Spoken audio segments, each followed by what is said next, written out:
good morning, good afternoon, good evening. You're listening to the Thai Expat Daily Show. I'm your host Kieran Mack and thanks for tuning in. Don't forget to like this video if you're watching us on YouTube and please do subscribe. We're also available on Apple Podcasts, Spotify, Amazon Music and a host of other podcast players. Now that that's all done, let's jump into today's show.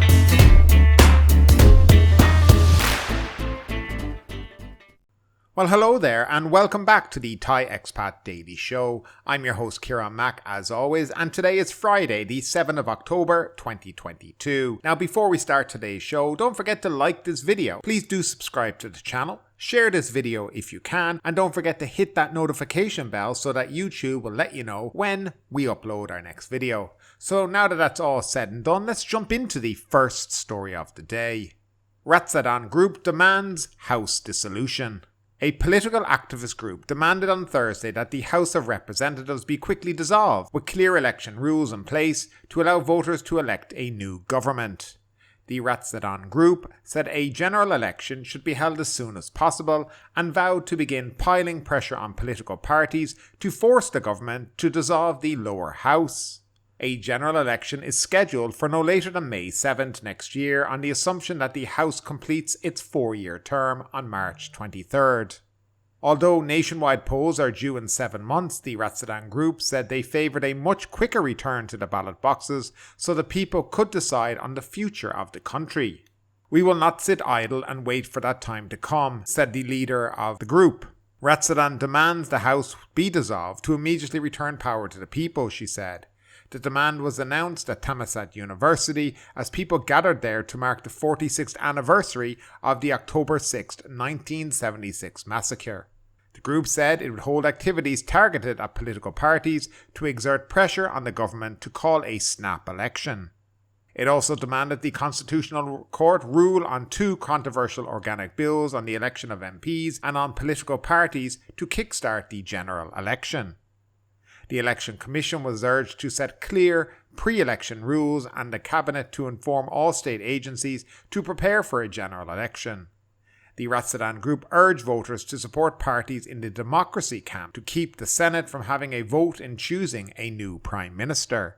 A Prime Minister needs at least 376 votes at a joint sitting of the House of Representatives and Senate under the current Constitution. If a political party wins 376 seats, it does not need an input from any other party or the senators in choosing a Prime Minister. Jatuad Bun Prakasa, known as Pai Dao Din, stressed the need to end parties supporting dictatorship and switch off the role of the senators in voting for a new Prime Minister. The campaign is kicked off today and it runs until Election Day, the activist said. Now moving along to a breaking story from today, which is when I'm recording this show for tomorrow morning, is a mass murder at childcare centre. 35 have been confirmed as dead. 35 people were confirmed killed, most of them children, by a disgraced former policeman with a gun who barged into a child development centre in Nong Bua Lamphu province and opened fire on Thursday afternoon. Deputy National Police Chief Lieutenant General Torsak Sukhawal released earlier details. He said initially that 34 people were confirmed dead, 22 of them children, when former police, actually we're not mentioning his name, rampaged through a childcare centre operated by the Uthai Sawan Tambun Administration Organisation in Na Klang district. At least another 12 people were injured, 8 of them seriously, he said. The death toll continued to mount during the afternoon, first to a confirmed 35, then with news reports it had climbed to 38. Police confirmed 35 people, 11 adults and 24 children died during the shooting. 15 other people were injured, 8 seriously. The attacker used a Sig Sauer P365 pistol and a meat chopper. Police suspected that the former police corporal, that's who actually was responsible, 34 years of age, was under the influence of drugs at the time of the attack. He was believed to be under a lot of stress as he was due to appear in court on drug charges on Friday. The shooting began at 12:10 p.m. The gunman's motive for the massacre was unknown. Police said that the former police corporal was expelled from the police force on June 15th this year for possession of methamphetamine. The decision was retroactive to January 20th, the day he was arrested and confessed to the charges. The gunman fled the scene in his pickup truck after the carnage. The Central Investigation Bureau posted on its Facebook page that the gunman had later shot himself dead. Police said the gunman arrived at his home and set his pickup on fire. He then shot dead his wife and son before killing himself. Nha Klang police posted a Facebook message that Nong Bua Lamphu Hospital urgently needed blood donations for the people wounded by the gunman. The National Police Chief expressed condolences to the families of the victims. Thursday's rampage was the worst mass shooting in the country since a soldier opened fire at Terminal 21 shopping mall and other locations in Nakhon Ratchasima on February 8, 2020. He killed 29 people and wounded 58 others before being shot dead by police 18 hours after the incident began. So first of all, before we even talk about the story, condolences to the families of people who've lost, so many children and relatives and whatnot during this. It's an absolute terrible thing that should not have happened. And you can't even, when you read about this and you even, there was pictures online which I think was very wrong, that some places were even publishing pictures. When you see this, it's just horrendous. It would have been better if this guy had decided maybe not to kill so many people and just kill himself before he decided this to commit this horrific crime. I mean, there's not that much to talk about at the moment, but other to say that clearly this guy had mental problems, mental issues, because you just don't go and do what he did if you didn't. Hopefully we'll find out more in the coming days about this, but yeah, it's a very tragic event. And again, look, rest in peace to the people, the children and the adults who have been killed today. That's all I can say in the matter, and we'll move along to the next story. Phi Phi Island under new special service entry fees. The Phi Phi Islands national park areas and other popular national park destinations for Phuket tourists have been included in a list of national parks that now charge foreigners for entry. The new parks fees, issued by the Department of National Parks, Wildlife and Plant Conservation (DNP), were posted on the DNP official Facebook page last week. The post, showing only the new order, evidenced that the new fees were quietly signed into immediate effect on September 19 by the DNP Forestry Officer on behalf of the DNP Director General Ratsadon Surakul Na Ayutthaya.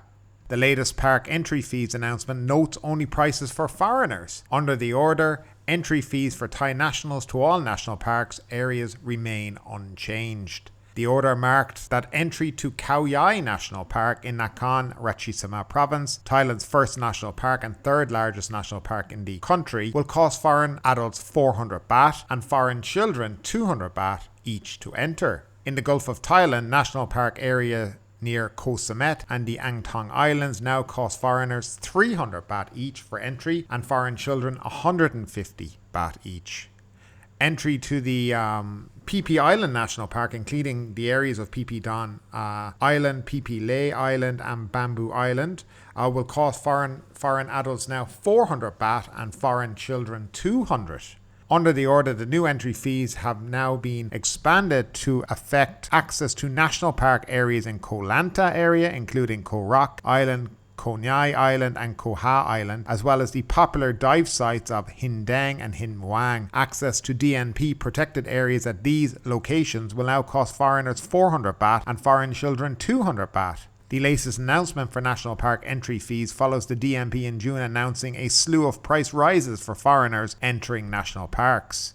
In the June announcement, which announced the restructuring of parks into categories according to entry fees charged, the Simeon Island National Park and the Surin Island National Park, also both popular destinations for Phuket tourists, were placed into a category of their own. Foreign adults are now charged 500 baht each for entering the park and foreign children 250 baht each. Thai national adults are charged 100 baht and Thai children 50 baht.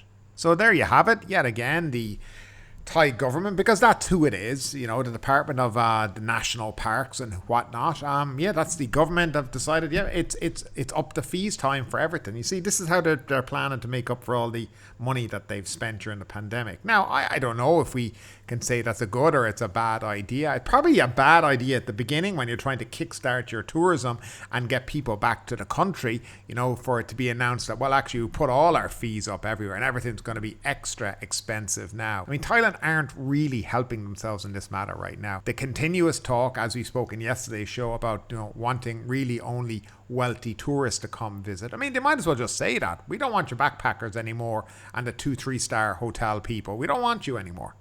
We only want rich, wealthy people coming to this country. And we're going to put the prices up for everything. And that's in essence what it is. That's what they're doing. I'm not sure when the country is struggling to attract tourists, it's the best thing to do. It's bad press. As I said yesterday as well, this does get replayed in the media and it's throughout the Thai media and then gets played overseas and people start to hear about it and hear that, they're putting prices up for no particular reason, by the way. You're not getting any better facilities when you turn up there. You go to Simeon Island, a couple of shacks with some toilets possibly on it, and that's it. And it's not as if they're limiting the amount of people that go on these islands when they are meant to limit, by the way. Okay, so you would have a more comfortable experience. They simply don't care how many people they let onto the islands. So they're not doing it for an upgrade of facilities. And I'd be very skeptical as to where all this money taken in at national parks goes to. Does it go to what it's meant to be doing? Because originally when fees on national parks was introduced, and I think if I can remember correctly, it was under the Thaksin Shinawatra era.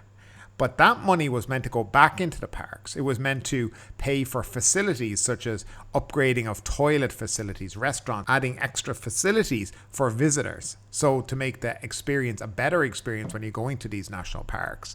Now, from what I've seen since some of the national parks I've gone to, they charge plenty, but they certainly have never invested that money back in. And it would be, at the end of the day, it's a very easy thing for that money to disappear.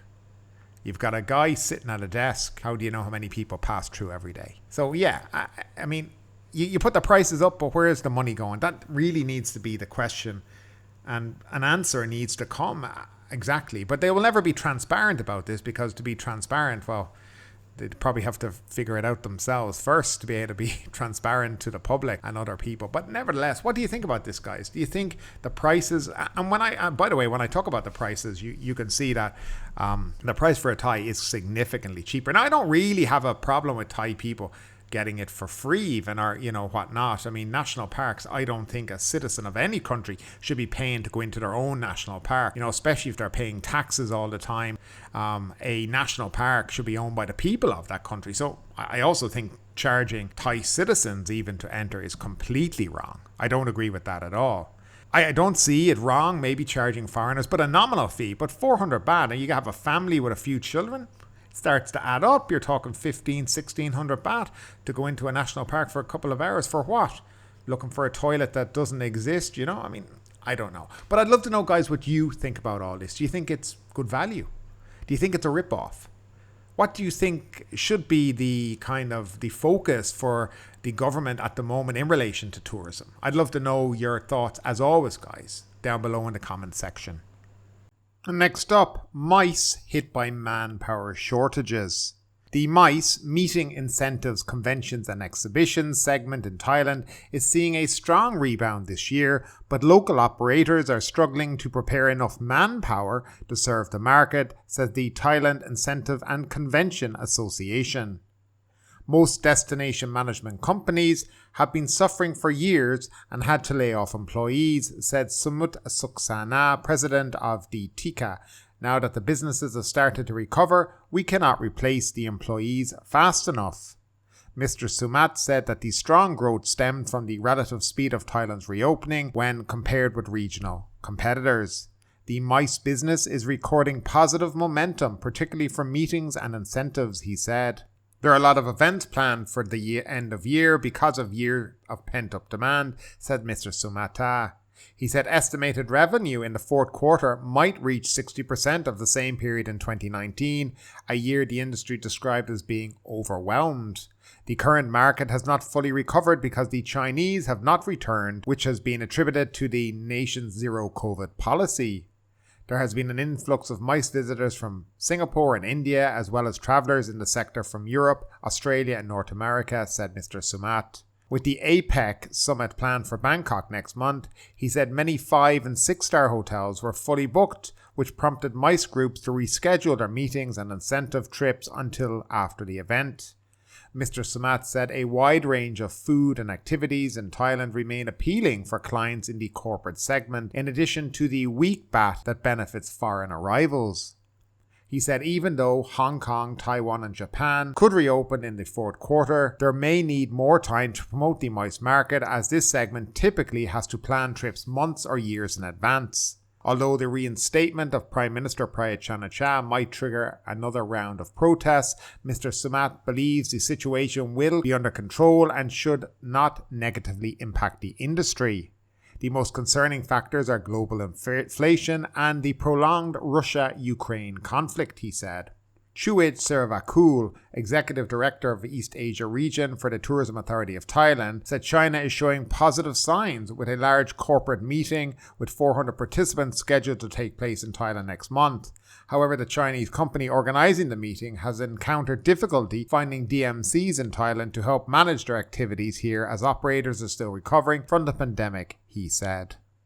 And finally, Phuket Kamala taxi drivers vow to end violence. To prevent more violent reactions by taxi queue drivers in Kamala, Phuket, discussions led by Phuket officials tabled having 15 locations designated as pick-up and drop-off points for passengers using other transport services. At the meeting held at Kamala Police Station, local taxi operators vowed to the Katu district chief they would not cause any violent incidents to affect the image of Phuket tourism again, claimed a report by the Phuket office of the Public Relations Department. The meeting resolved 5 key points by agreement, said the PR Phuket report. First, the taxi operators are to acknowledge the results of the action of the relevant government agencies if they cause disturbances in their occupation, such as being prosecuted according to relevant laws, said the report. That included the need to order the revocation, seizure or suspension of a public transport vehicle or driving license, and the need to send any drivers for training if required, the report said.